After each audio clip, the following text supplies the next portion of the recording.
কেন আমেরিকায় কাঠের বাড়ি তৈরি হয়, কেন হয় জিজ্ঞেস করলে হয়তো অনেকে বলবে কাঠের তৈরি হয় তাই হয়। পৃথিবীর সবথেকে লম্বা টলেস্ট কাঠের স্ট্রাকচার বিল্ডিং বাড়িতে আপনাদেরকে আজকে সাথে নিয়ে যাব। এই যে পরীর বাড়ি।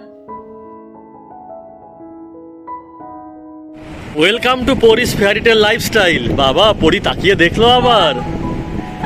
ওয়েলকাম করছে সবাইকে তাকিয়ে।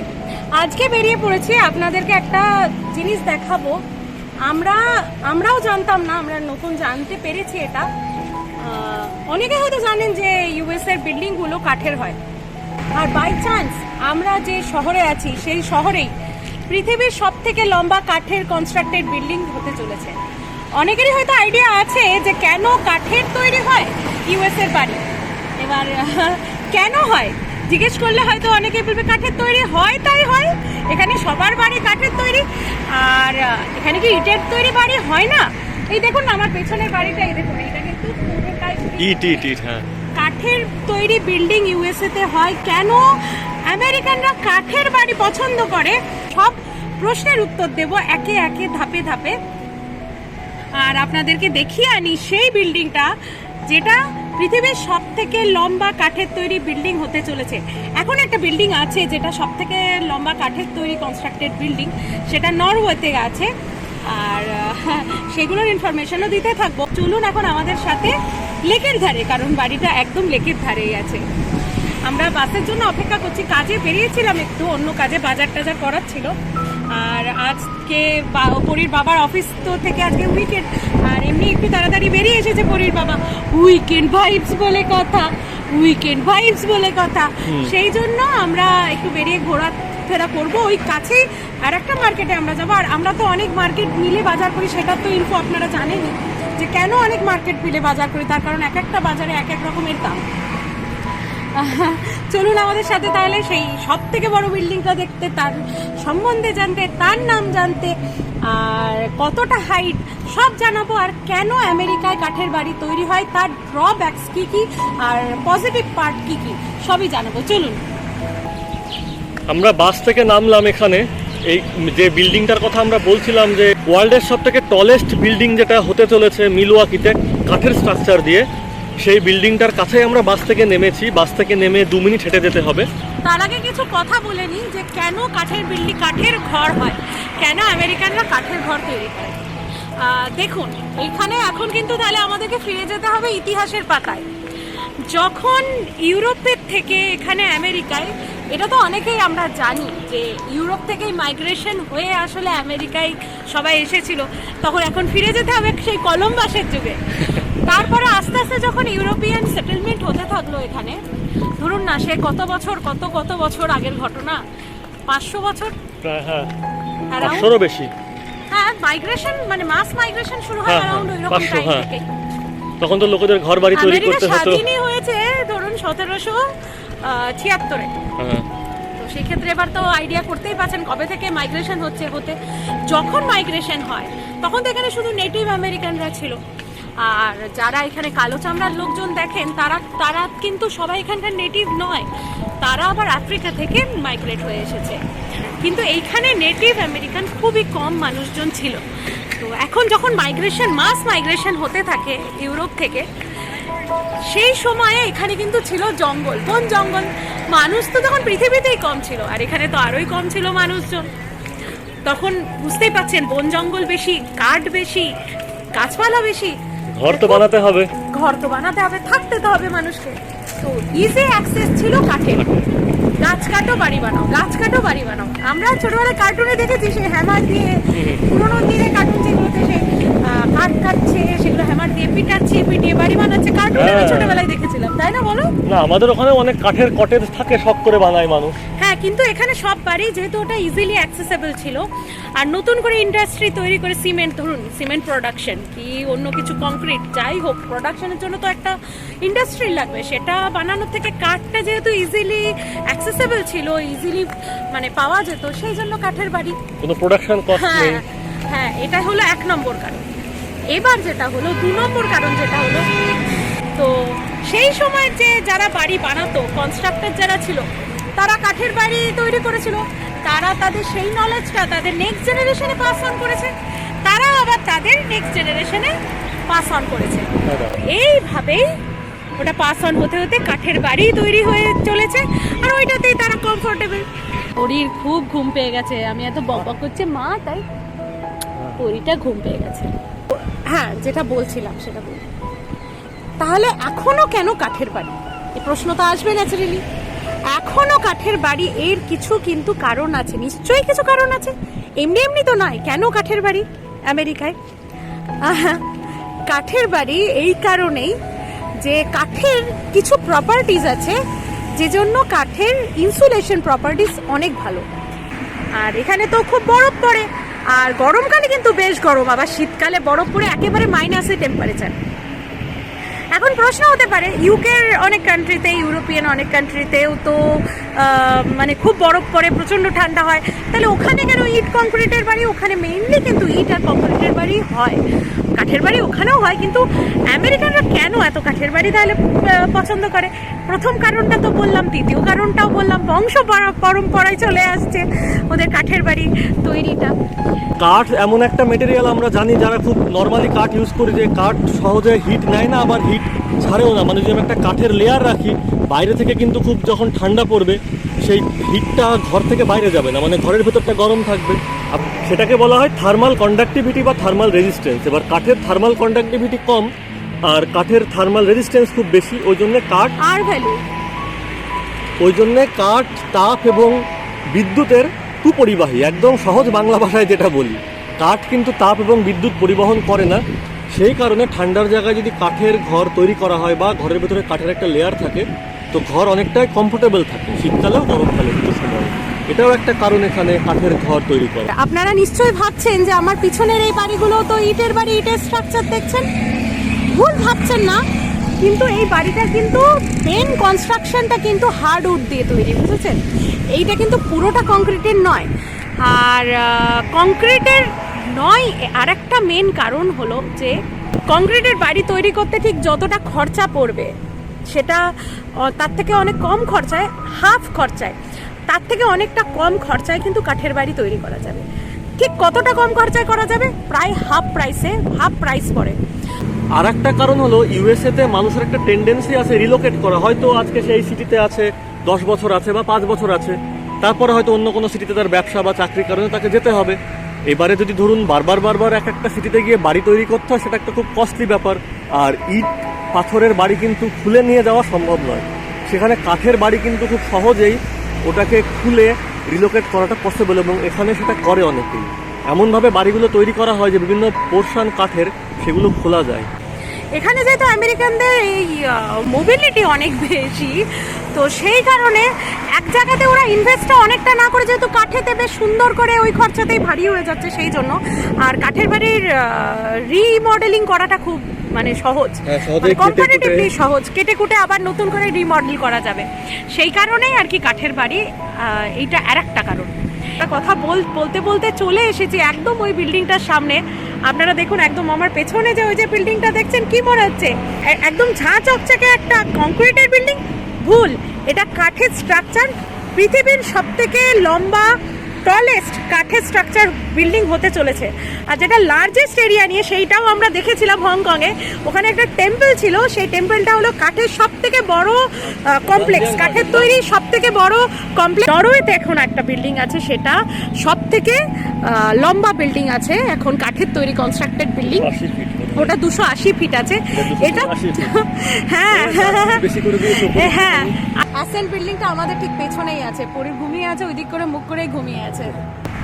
এই যে সামনে যে বিল্ডিংটা দেখছেন না, এটা কিন্তু দেখুন ওপরে এখনো কনস্ট্রাকশনের কাজ হচ্ছে, কাঠেরই কনস্ট্রাকশনের কাজ হচ্ছে।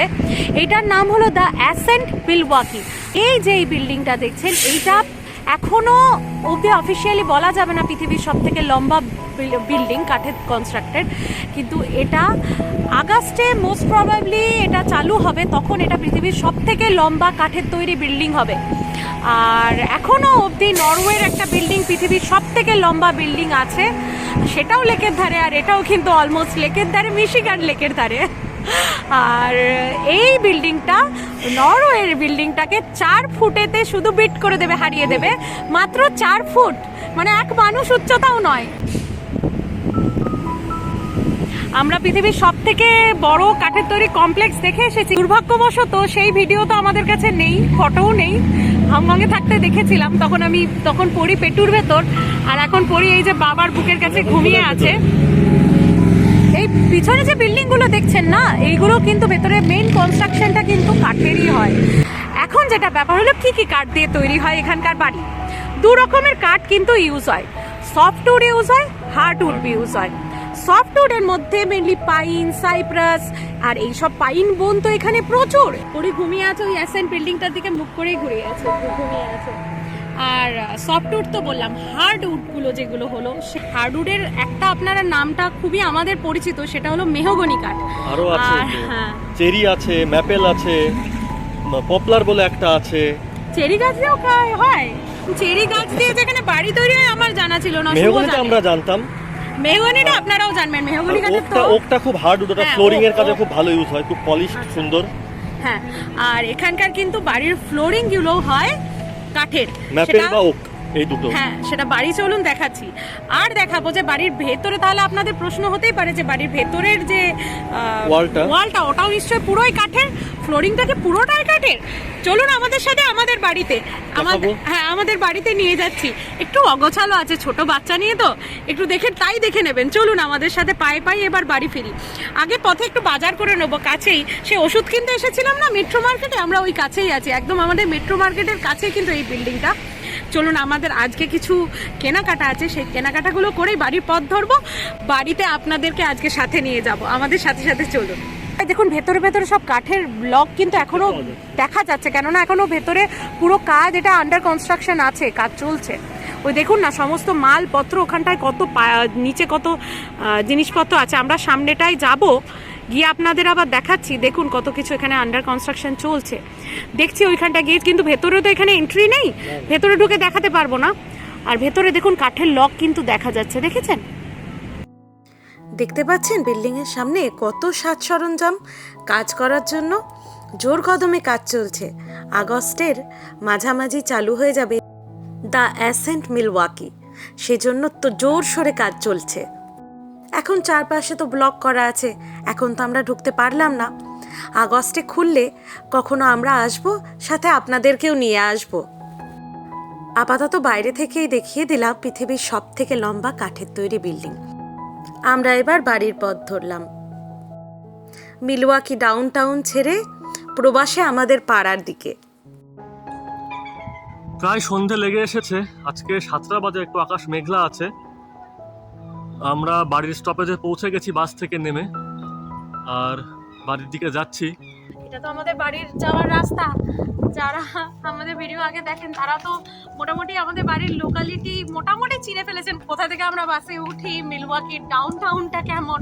আমাদের সাথে সাথে পরির সাথে সাথে মিলওয়াকি আপনাদের কাছেও পুরনো হচ্ছে। এটা আমাদের পাড়া কেমন, এখানে কিছু দারুণ দারুণ বিল্ডিং আছে জানেন। মিলওয়াকি তো বেশ পুরনো সিটি, বেশ দারুণ কয়েকটা অদ্ভুত রকমের বিল্ডিং আছে, সেসব আমি দেখাবো। সেটা এই সাইডটায় আমার ঠিক পিছন দিকটা বরাবর চলে গেলে দেখা যায়। তো সেই সব মানে পাড়ায় বাড়িতে এরকম বিল্ডিং হতে পারে, সেটা অবাক লাগে মাঝে মাঝে। আর ডাউনটাউনেও এমন কিছু বিল্ডিং আছে একটা এরিয়ায়, ওখানটা হাঁটলে মনে হয় যেন হগওয়ার্টসের দুনিয়ায়, হ্যারি পটারের দুনিয়ায় চলে এসেছি। শুভটা খুব বলে সব পুরনো সেই সব মায়াবী বিল্ডিং। হ্যাঁ, তো একদিন হেঁটে দেখি কলকাতার মতো, চলো হেঁটে দেখি মিলওয়াকি হবে পৃথিবীর সব থেকে উচ্চতম বড় যে কাঠের কনস্ট্রাকশন, তো ওই রকম হচ্ছে দেখলেনি। কিন্তু এমনিতে আমরা সাধারণ মানুষের ছোট ছোট বাড়ি পাড়ায় কেমন হয় দেখিনি, ঠিক এইরকমই ছোট ছোট। আমাদের বাড়িটা তো দেখেছেনই, এরকম ছোট ছোট বাড়ি হয়, তার ছোট বারান্দা থাকে, কাঠের তৈরি বাড়ি হয়। আর কাঠের কেন হয় সেসব তো বললাম। আর কেন কাঠের বাড়ি, আমেরিকানরা কাঠের বাড়িতে থাকতে পছন্দ করে সেটাও আমি জানালাম। আরো কিছু কথা চলতে চলতে বলে দিই। আমরা তো দোতলায় থাকি, ওপরের ছাদটা নিশ্চয়ই দেখেছেন যে 3 কোণা। এরকম কিন্তু আমাদের পাড়ার ম্যাক্সিমাম বাড়ির ছাদই ওরকম 3 কোণা। 3 কোণা ছাদ কেন? ইউএস এর বিভিন্ন জায়গাতেই প্রায় শীতকালে তুষারপাত হয়, আর তুষারপাত না হলেও হেভি রেনফলও হয়। সেই কারণে ছাদটা ওই রকম হওয়ায় কি হয় যে জল দাঁড়ায় না ন্যাচারালি, বরফও দাঁড়ায় না। বরফ তো তারপর গলে যায়, জল তো দাঁড়িয়ে যাবে, বরফ গলে বরফ তো পড়লো, তারপরে তো সেটা গলে জল হবে। সেই জল যাতে না দাঁড়ায় সেই জন্য কিন্তু বিল্ডিং এর ছাদ ওই রকম তিনকোনা। দেখুন ওই দূরের ওই বিল্ডিংটা, ওটা কিন্তু কংক্রিট আর কাঠের মিক্সচারে। ওটা একটা ওটা রেসিডেন্সিয়াল বিল্ডিং নয়, কিন্তু ওটার ছাদগুলো দেখেছেন কেমন ঢালু। আর আমাদের বাড়িটা ওই দিকটাই দেখুন, ওই সবগুলো দিকটায় বিল্ডিং সামনে ওগুলো দেখুন সারি দিয়ে সব তিনকোনা ছাদ দেখতে পাবেন। এবার তিনকোনা ছাদের গল্পটা হলো এটা। আর একটা যেটা ব্যাপার হলো, বাড়িগুলো দেখুন বেশ কিছুটা উঁচুতে আছে, আর নিচের বেসমেন্টে কিন্তু একটা রুম থাকে। সেই আমরা কাপড় কাচতে যাই দেখেছেন না, আমাদের যেটা কয়েন লন্ড্রি আছে, কমিউনিটি লন্ড্রি বলে, কয়েন লন্ড্রি বলে, তো ওইটা কিন্তু থাকে বাড়ির নিচে বেসমেন্টে। প্রত্যেকটা বাড়িতেই খুব মানে স্ট্রং ভিত থাকে, আর তাতে একটা বেশ বড় মতো করে বেসমেন্ট থাকে। আর যেটা ব্যাপার হলো, আপনাদের হয়তো এরকম কাঠের বাড়ি দেখে মনে হবে যদি ঝড়ে উড়ে যায়।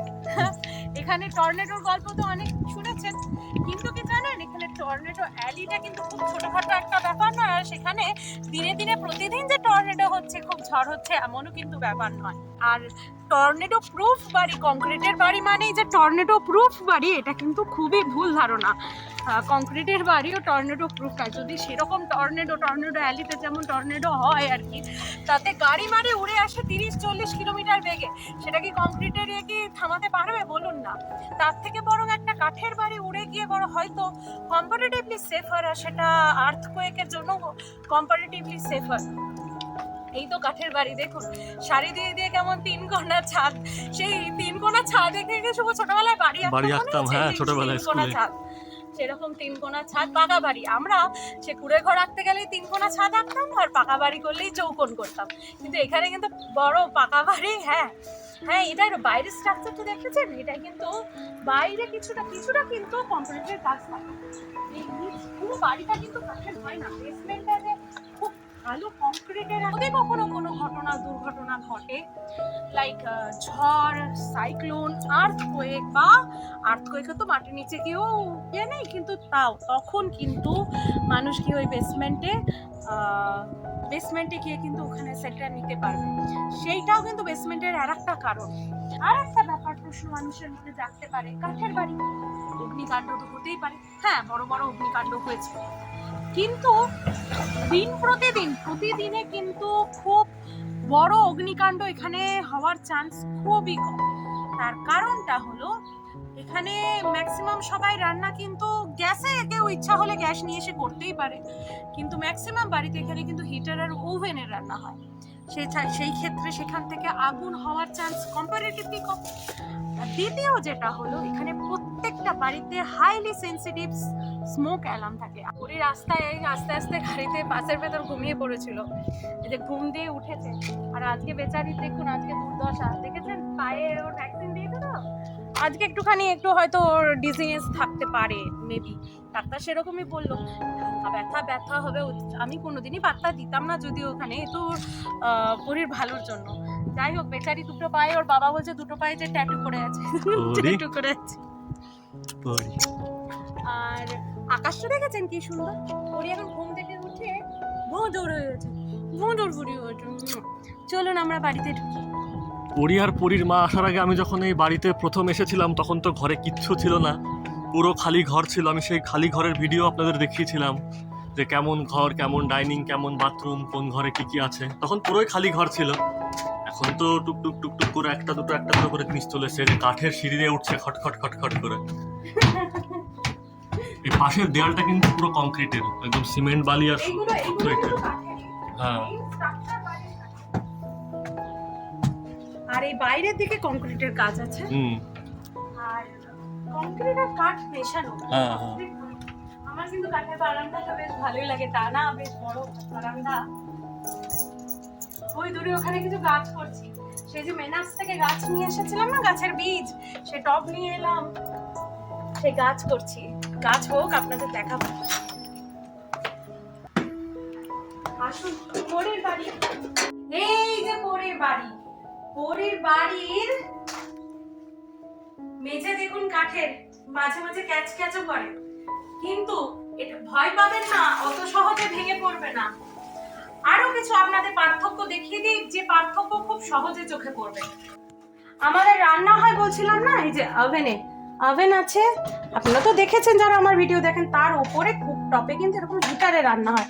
এর থেকে যেহেতু ফ্লেম দিয়ে রান্না হচ্ছে না, সেই হেতু কিন্তু আগুনের চান্স কম্পারেটিভলি কম। আর ওদিকে তো মাইক্রোওয়েভ আছে। আর এইবার দেখুন এখানে রান্না হয়, এইখানে আছে স্মোক অ্যালার্ম। ওই যে স্মোক অ্যালার্ম অত দূরে রান্নার জায়গার থেকে, ওই স্মোক অ্যালার্ম এতই সেনসিটিভ, তেলে যখন আমি আলু ছাড়ি, পেঁয়াজ ছাড়ি, প্রত্যেকদিন মাস্ট হবেই প্যাকট প্যাকট। আর আমি ওই জন্য তেলে কিছু দিয়ে সাথে সাথে ফট করে ঢেকে দিই। এই হলো একটা ব্যাপার। লাইট গুলো জ্বালিয়ে দাও না। সেই $100 জিনিসের মধ্যে এই দুটো ল্যাম্পও ছিল।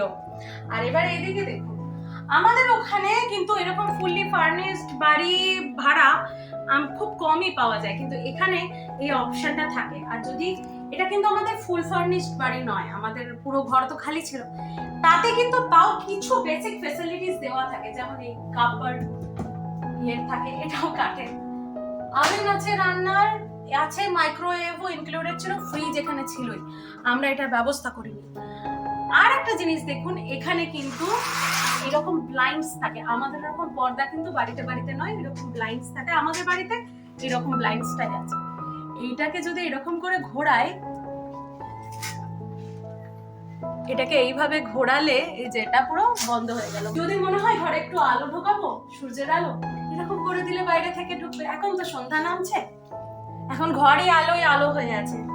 আরো কটা জিনিস দেখিয়েছি যেটা পার্থক্য বুঝবেন। এখানে কিন্তু ডিশ ওয়াশার বাড়িতে বাড়িতে থাকে। আমাদের ফুললি ফার্নিশড বাড়ি না হলেও ফুললি ফার্নিশড বাড়ি যেগুলো, সেটা হলো সেখানে কিন্তু সমস্ত কিছু, অন্য কাবার্ডও থাকে। আমাদের কিন্তু বাকি ঘরগুলো সব খালি ছিল, বাথরুম আর এই রান্নাঘরে কিছু অ্যামেনিটিস ছিল। এটা কিন্তু আবার যারা লিজ দেয়, সেটা লিজিং অফিস টু অফিস কি কি ফেসিলিটি দেবে সেগুলো কিন্তু পার্থক্য থাকে। আমাদের যেমন টোস্টার দিয়েছে, অনেক বাড়িতে টোস্টার আর মাইক্রোওয়েভ দেয় না, আর অন্য অনেক কিছু অনেক বাড়িতে দেয়। এবার চলে আসুন আমাদের সাথে বাথরুমটায়। এখানে মোস্টলি বাথরুমে কিন্তু বাথটাবের সিস্টেম থাকে। আর একটা কথা বলে দিই, যেটা আমার ভুল হতো, আমরা তো বাথরুমে ঢুকে আমাদের ফ্লোরে সব জায়গায় আমরা জল ঢালতে পারি। এখানে কেউ ফ্লোরে জল ঢেলে, কেননা জলের আউটলেট কিন্তু ফ্লোরের কোথাও এখানে নেই। ফ্লোরে জল ঢেলে পা ধোয়া যাবে না, এখানে যায় না। আমাদের পাটা ধুতে হলেও আমরা ওখানে ঢুকেই পাটা ধুই। আর এই বাথটাবের আমার খুব শখ ছিল, এইটা একটা ব্যাপার। আর তো এখানে আমাদের এত সুন্দর একটা, আমি এখানে দুটো গাছ এনেছি, আর একদম সেম গাছ পেয়ে গেছি। দেখেছেন এইটার সাথে, এই ছবিটার সাথে একদম সেম গাছ, আর এটাও অলমোস্ট এই ছবিটার সাথে সেম গাছ। আর ওখানে পটপৌরি সাজিয়েছি, এইটা আমার খুব প্রিয় জিনিস। আর একটা জিনিস দেখুন, লাইট এই রকম টাইপের সুইচ থাকে।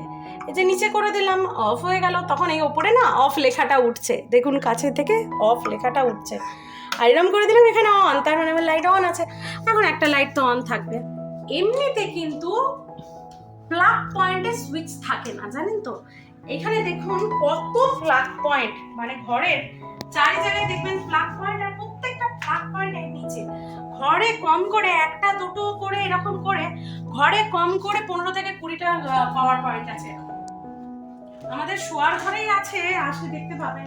ওখানে একটা দুটো, ওই কোণে একটা আছে, সবাই ব্লক করে রেখেছি, 3টে 4টে 5টা একটা এই ঘরটাতেই আছে।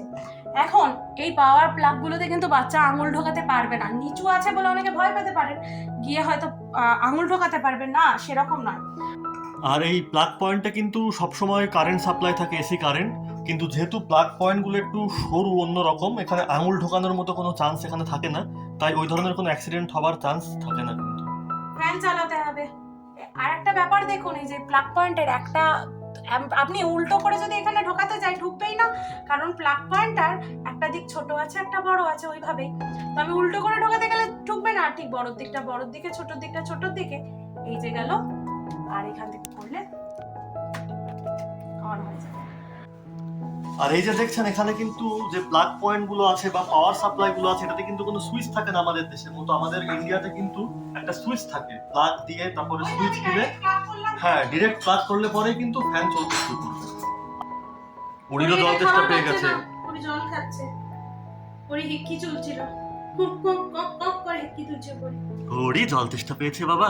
হ্যাঁ হেঁচকি তুলছিল, এই তো জল খাচ্ছে, জল খাওয়া দাওয়া হচ্ছে, জল খাওয়া দাওয়া হচ্ছে। আর এটা ডাইরেক্ট কল থেকে নিয়ে খাওয়া। এখানে কিন্তু আমরা পরীকে সেই জল ফুটিয়ে বা অন্য কোনো কিছু দিয়ে খাওয়াই না, কারণ এখানে যে আমাদের সেন্ট্রাল ওয়াটার সাপ্লাইটা আসে, জলের কোয়ালিটিটা খুবই ভালো, এবং সেই কারণে ওই জলটাই আমরা পরীকে খাওয়াই। আর সবাই এখানে জলটাই খায়। ডক্টরও বললো যে না, কোনো বয়েলড ওয়াটার বাচ্চাকে দেওয়ার দরকার নেই, কারণ নর্মাল যে জলটা আসে ওটাতে কিছু মিনারেলস থাকে যেটা দরকার লাগে, তো কোনো কিছু করার দরকার নেই, ডিরেক্ট জলটা খাওয়ালে পরেই হবে। আর এখানে জলটা খুব ভালো। হ্যাঁ, আর আমরা রান্নাঘরের এমনি কলে যেটা বাসন ধোয়া হয় সেই জলই কিন্তু খাই, কোনো ফিল্টারও ইউজ করি না। এখানে কোনো ওয়াটার ফিল্টার লাগে না। বাথরুমের জলও নিয়ে খেতে পারবেন, একই জলের সাপ্লাই। হংকংও তাই করতাম, জানি তো, বাথরুমে যে জল আসতো সেটাই কিন্তু ওই এমনি জল, কোনো ডিফারেন্স ছিল না। আমরা আলাদা কোনো পিউরিফায়ারের জল ওখানে খেতাম না। ও জলটা খাচ্ছে আজকাল, 6 মাস হয়ে গেছে, ডাক্তার বললো জল খাওয়াতে, জলের নিড হবে, এখানে ড্রাই ওয়েদার। তো হ্যাঁ, আর একটা জিনিস, আপনারা দেয়ালটা দেখে আসুন। দেয়ালটা দেখে কি মনে হচ্ছে? কংক্রিটের দেওয়াল? নিশ্চয়ই মনে হচ্ছে প্লাস্টার করা না, এখানে এটা কিন্তু ল্যাটেক্স পেইন্ট করা থাকে, বুঝেছেন? এটা ল্যাটেক্স পেইন্ট করা থাকে বলে এরকম একটা ফিনিশিং আসছে। দু রকমের পেইন্ট করা থাকে, অয়েল পেইন্ট, ল্যাটেক্স পেইন্ট, দুটোই এখানে ইউজ করা হয়। ভেতরে যে ওয়ালটা, ওটাকে বলে ড্রাই উডের ওয়াল, প্লাইউডেরও হয়, কিন্তু ড্রাই উডেরই মোস্টলি হয়। আর মাঝখানটা কিন্তু মানে বেশ ফাঁপা, সেটা দেয়ালে গেলেই আপনারা বুঝতে পারবেন। আর এই যে কাঠের দেয়ালটা দেখছেন, এই যে হাত দিলে বুঝতে পারা যায় ভেতরটা কিন্তু এটার ফাঁপা। হ্যাঁ, এটার ভেতরটা কিন্তু মানে ফাঁকা আছে, কারণ কি ভেতরটা সলিড নয়, এয়ার রাখা আছে, এই কারণে যে সেটাও কিন্তু একটা হিট ইনসুলেটর হিসেবে কাজ করে। মানে বাইরের কাঠের লেয়ার বা বাইরের কংক্রিটের লেয়ার যেটা, সেটার সঙ্গে ডাইরেক্ট কানেকশন থাকে না, ওয়ালটা হলো ফাঁকা ওয়াল।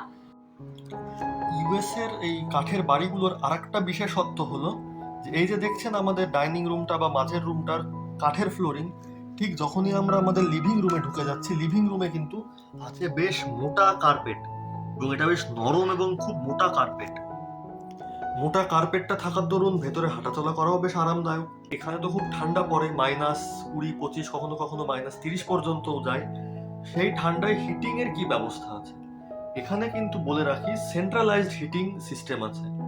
আপনাদেরকে দেখিয়ে দিই, এই যে দেখতে পাচ্ছেন একটা ছোট্ট উইন্ডো এসির মতো একটা আউটলেট, এটা কিন্তু অ্যাকচুয়ালি এসি নয়, এটা হিট ইনলেট। সেন্ট্রালাইজড যে আমাদের হিটিং সিস্টেম আছে, সেখান থেকে এখানে একটা রেগুলেটেড টেম্পারেচারের হিট যখন খুব ঠান্ডা থাকে তখন আসে। এটা আমি জাস্ট একটা দেখিয়ে দিলাম। এরকমটা প্রত্যেকটা ঘরে, ডাইনিং স্পেসে, বাথরুমে, সমস্ত জায়গায় কিন্তু এরকম জায়গায় জায়গায় বিভিন্ন জায়গায় এরকম ভাবে হিট আউটলেট গুলো রাখা আছে, যেখানে যখন খুব ঠান্ডা পড়বে তখন কিন্তু এখান দিয়ে হট এয়ার এখানে এসে আমাদের রুমটাকে কমফোর্টেবল করে দেবে।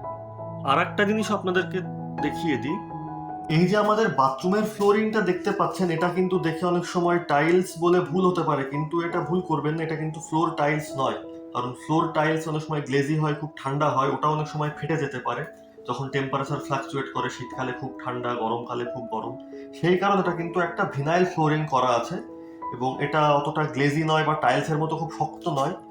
এইটা একটা বিশেষত্ব। পরীর ইউএস এর বাড়িতে প্রচুর খেলনা নিয়ে খেলতে ব্যস্ত। ওই যে পরীর কৃষ্ণ দাদা, কেষ্ট দাদা, হাতি আছে, জিরাফ আছে, পরী খেলনা নিয়ে খেলতে ব্যস্ত। ওদিকে পরীর গোপাল দাদার শয়ান হয়ে গেছে, তার এখন তো ঘুমের সময় হয়ে গেছে। পরী তো এখন ঘুমায় রাত 12টা 12:30টায়। পরীর গোপাল দাদা, পরীর বাবা আর পরীর মায়ের প্রবাসী সংসার। ঘর এখনো সেভাবে গোছানো হয়নি, গুছিয়ে উঠতে সেইভাবে পারিনি। আর ছোট বাচ্চা নিয়ে অগোছালো থাকেই কিছু। এইখানে বল পড়ে আছে, তো এইখানে বোতল, ওখানে জামা, মোটামুটি ঠিকভাবে গোছায় নিজের মতো করে। ভাড়ার ঘর হলে কি হবে, বাড়ি তো কিছুদিনের হলেও ঠিকানা, ভালোবেসে সুন্দর করে সাজিয়ে নিয়ে রাখবো, এটাই ইচ্ছা। সবাই সবার বাড়িতে প্রিয়জনদের নিয়ে যে যেখানে আছেন খুব ভালো থাকুন, ভালোবাসায় থাকুন, ভালোবাসার সংসার গড়ুন। পরি টাটা বলে দাও মাম্মা, সবাই খুব ভালো থাকবেন। আজকে আসি। হাসি দিচ্ছে পরি, বাবাকে দেখে হাসি দিচ্ছে। আসি, আবার দেখা হবে নতুন দিনে, নতুন নতুন ব্লগে।